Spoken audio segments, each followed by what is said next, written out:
Alistair Masmo au Niger Demas, Hen Lentor Targaryen, Zeobrosio Elos, Dorzalti, Merino Daria, Andaros y Aereo Varo Daria, Hen Parmenko en Basma Khalisi, Balamot Prejatis, Simonia Zatruzoti. 7 kingdoms, the mother of dragons, the Khaleesi of the great grass sea, the unburnt, the breaker of chains. Targaryen. Takmahakison mayo savirsak. Khalisi mireni. Khalisi mandali men roinari mataki. Khalisi maravoshi. Javorshi vea varak. Ever wonder why Daenerys Targaryen needs that incredibly long list of titles? You know the one. Daenerys Stormborn, first of her name, Queen of the Undulls and the First Men, Protector of the 7 Kingdoms, Mother of Dragons, Khaleesi of the Great Grass Sea, Unburnt, Breaker of Chains. By the time someone finishes announcing her, you could probably grab a snack and come back. Here's what's fascinating. This isn't just fantasy invention. Real European nobles actually had titles this long, and some still do today. When Queen Elizabeth II died recently, her full official title was longer than most grocery lists. But here's the puzzle. Why did this tradition develop in Europe and not in other major civilizations like ancient China? The answer reveals something profound about how different societies organized power and wealth. Let's start with Europe. Take Queen Elizabeth's full title. It includes everything from Queen of the United Kingdom down to Duke of Lancaster, Lord of Man, and dozens of knightly orders. To most people, this seems redundant. If you're already Queen of the entire UK, why do you need to also claim some random duchy? It's like a CEO announcing their Chief Executive Officer, Manager of the 3rd floor, Supervisor of the coffee machine, and Keeper of the office keys. But European feudalism worked differently than modern corporate hierarchies. Each title represented a separate property claim that couldn't be absorbed into larger ones. Think of it like owning multiple pieces of real estate. Just because you own a mansion doesn't mean you automatically own the apartment building next door. You need separate deeds for each property. In medieval Europe, when a king visited a duke's castle, the king was technically a guest on the duke's property. The duke had host rights, the authority that comes with ownership, while the king had guest rights, the protections owed to visitors. This created a complex web of overlapping authorities where your title determined your rights in each specific location. European nobles needed those long title lists because medieval politics was essentially one giant property dispute. Every duke, count, and baron was constantly asserting their claims to various lands, castles, and rights. Queen Elizabeth still claimed the title Duke of Normandy, even though England lost Normandy to France in 1204. From her perspective, the legal claim never expired. It was like keeping the deed to a house even after someone else moved in. Now let's contrast this with ancient China, where the approach was completely different. In 1982, archaeologists discovered Han Dynasty tombs containing bamboo documents that revealed how Chinese nobility actually worked. These Zhangjian Han slips solved a historical puzzle that had confused scholars for decades. Ancient Chinese texts describe a military merit system where soldiers earn noble ranks by killing enemies. Kill one enemy, become a gongshi, public scholar, and receive 100 acres of land, 1 servant, and a house. This sounds straightforward until you do the math.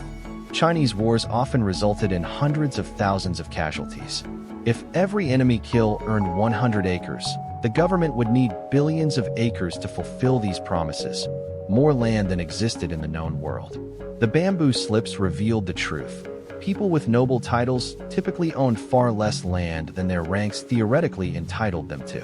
A gongshi might officially deserve 150 acres, but actually own only 30 or 50 acres, land they'd mostly bought themselves, not received from the government.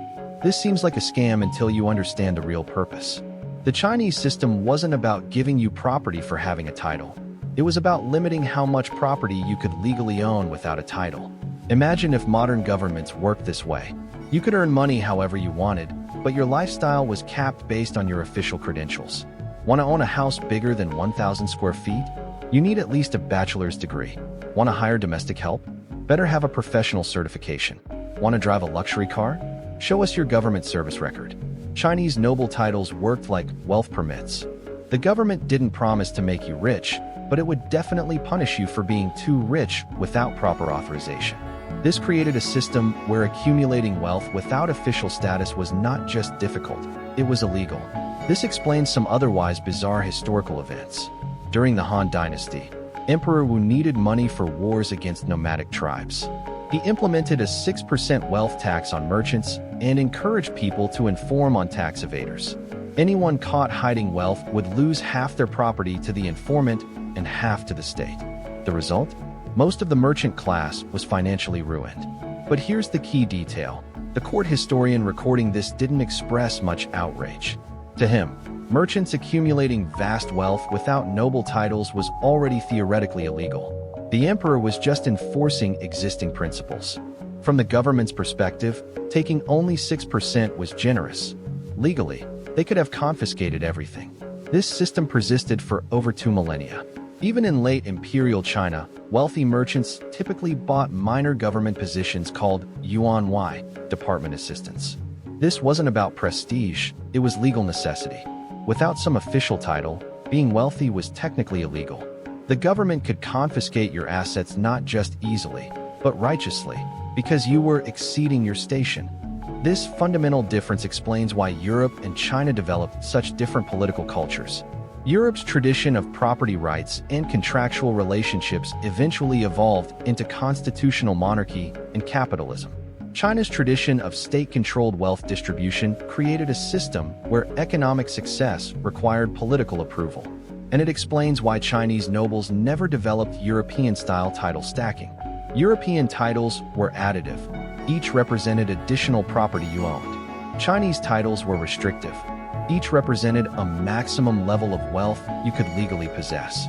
You didn't want multiple restrictions. You wanted the highest single restriction that gave you the most freedom. Of course, there was one exception to this rule. The emperor himself could stack as many titles as he wanted.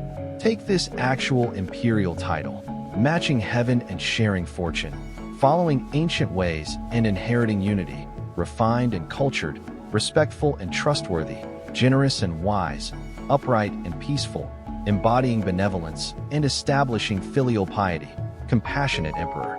That's basically every positive adjective in classical Chinese strung together. A comprehensive endorsement that makes Daenerys sound positively modest. And it's far more elegant than European title stacking. The irony? This magnificent title belonged to Puyi, the last emperor of China, a man who spent his final decades as a gardener in Beijing. Sometimes history has quite the sense of humor about grand titles and their ultimate meaning.